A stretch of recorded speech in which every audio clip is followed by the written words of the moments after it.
C'est avec une fierté profonde que je vous accueille aujourd'hui au nom de la Fondation Avenir,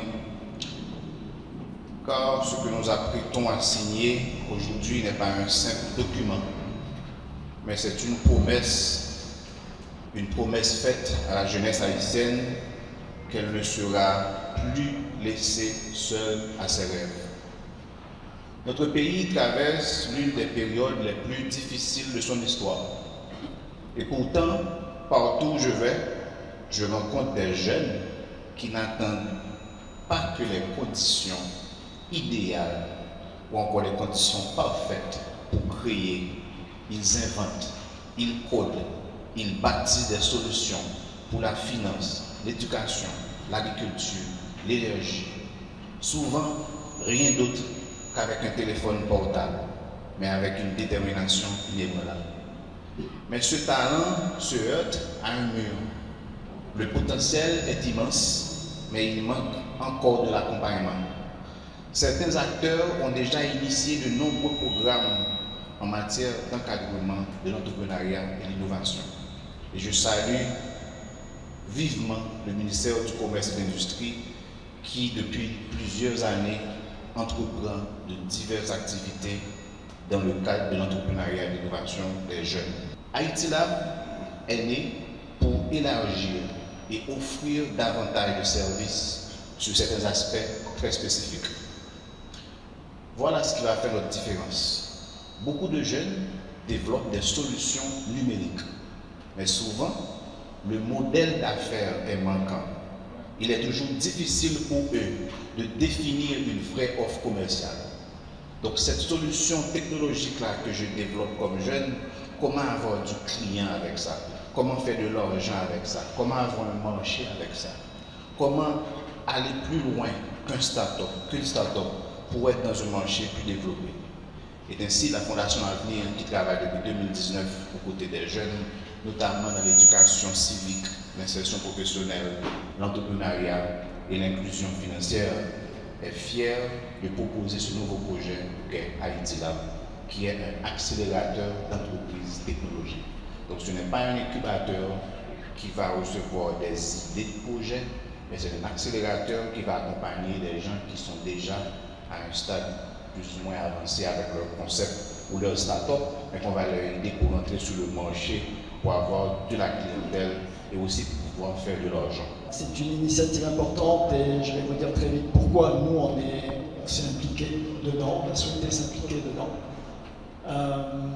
La première chose peut-être, c'est qu'on a parlé beaucoup d'impact social et de choses de ce genre. Je reçois très souvent des étudiants de l'ESIG, parfois d'autres universités aussi, qui viennent demander des conseils sur un projet qu'ils ont. Et la première chose qu'ils me disent, c'est notre projet va avoir un gros impact social. Je sais que ce que je vais dire va faire grimper au plafond certains d'entre vous. J'ai tendance à leur dire, l'impact social de votre projet, je m'en fiche complètement. La seule chose qui m'intéresse, c'est que vous fassiez de l'argent avec votre projet. On a une sorte de complexe vis-à-vis de l'argent. Faire de l'argent, c'est pas bien, très souvent dans la tête des jeunes. Et je leur dis, vous n'aurez aucun impact social si vous ne faites pas de l'argent de toute façon. Vous avez tous remarqué que ce sont les pays riches qui ont des programmes sociaux. Ce sont les entreprises riches qui ont des fondations qui font du social. Et donc si vous ne faites pas d'argent, vous n'irez pas très loin. Et on a partagé cette vision avec Enzer. Ne nous faites pas dire ce qu'on n'a pas dit. On n'a pas dit que l'impact social, ce n'était pas important. Dans le cadre d'une création d'entreprise, c'est extrêmement important d'abord de faire de l'argent et après d'utiliser une partie de cet argent pour avoir des activités sociales. Donc, partageant cette vision et constatant sur le marché la complémentarité avec ce qui existe. Et Zereli l'a mentionné tout à l'heure, c'est un accélérateur, ce n'est pas un incubateur.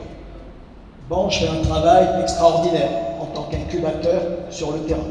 Mais très souvent, ces jeunes qui ont été aidés lors du démarrage de leur entreprise ont besoin encore d'encadrement pour aller plus loin, pour continuer à grandir. Et c'est là que l'accélérateur joue un rôle important. Nous, en tant qu'institution, en tant qu'ESI, on a pensé que c'était vraiment une opportunité pour nos étudiants d'avoir de nouveaux débouchés, surtout pour ceux qui créent déjà des entreprises et qui ont besoin d'être encadrées pour aller encore plus loin, pour passer à la prochaine étape. Vous avez remarqué que c'est très difficile de passer de l'étape d'une entreprise qui se débrouille, dans le meilleur des cas, qui fait un peu d'argent, à une entreprise qui commence à faire beaucoup d'argent. Et là, la mise à l'échelle devient très compliquée. Et je pense que c'est là vraiment que ce que Haïti Lab va apporter sur le marché va être important, extrêmement important. Donc nous, en tant qu'ESI, on est extrêmement intéressés à participer bien sûr à ce projet parce que c'est la vocation, c'est un peu notre vocation de trouver des opportunités pour nos étudiants et étudiantes, notamment ceux et celles qui vont créer une entreprise et qui vont vouloir l'amener peut-être à une autre étape, mais aussi des opportunités de proposer, dans les deux sens, de proposer nos services en termes de formation. Vous le savez, on est très impliqués dans ces histoires d'intelligence artificielle ces 3-4 dernières années, donc on a peut-être une petite valeur ajoutée aussi à apporter par rapport à ça, mais aussi des débouchés pour nos étudiants et nos étudiantes, pour tout ce qui est création de valeur, création de richesse, etc. etc. C'est avec une profonde satisfaction que je prends part à cette cérémonie de signature qui marque une étape concrète et significative dans la structuration de l'écosystème entrepreneurial et technologique de notre pays. Ce protocole d'accord n'est pas un document administratif de plus. C'est un engagement collectif, une réponse tangible aux défis d'innovation et de compétitivité que vit Haïti aujourd'hui. Le ministère du Commerce et de l'Industrie a fait du développement de l'entrepreneuriat une priorité stratégique. Nous sommes convaincus que la transformation économique de notre pays passe nécessairement par la capacité de nos jeunes talents à concevoir, lancer et pérenniser des entreprises créatrices de valeur ajoutée. Le secteur des technologies numériques représente l'un des leviers les plus puissants à notre disposition. Il requiert peu d'investissement en capital physique, il croise toutes les filières, agriculture, santé, éducation, finances, et il est capable en peu de temps de générer des solutions locales à des problèmes locaux. Ce que rend possible ce protocole d'accord, c'est la mise en commun de trois ressources rares et complémentaires: la légitimité institutionnelle et la vision stratégique de la Fondation Avenir, l'excellence académique et le savoir-faire pédagogique de l'ESI, l'infrastructure d'incubation et l'ancrage communautaire du centre Haïti Lab. Le ministère du Commerce et de l'Industrie s'engage pleinement aux côtés des signataires de ce protocole. Notre rôle est celui d'un facilitateur, d'un accélérateur et, lorsque nécessaire, d'un régulateur bienveillant au service de la croissance des entreprises nationales.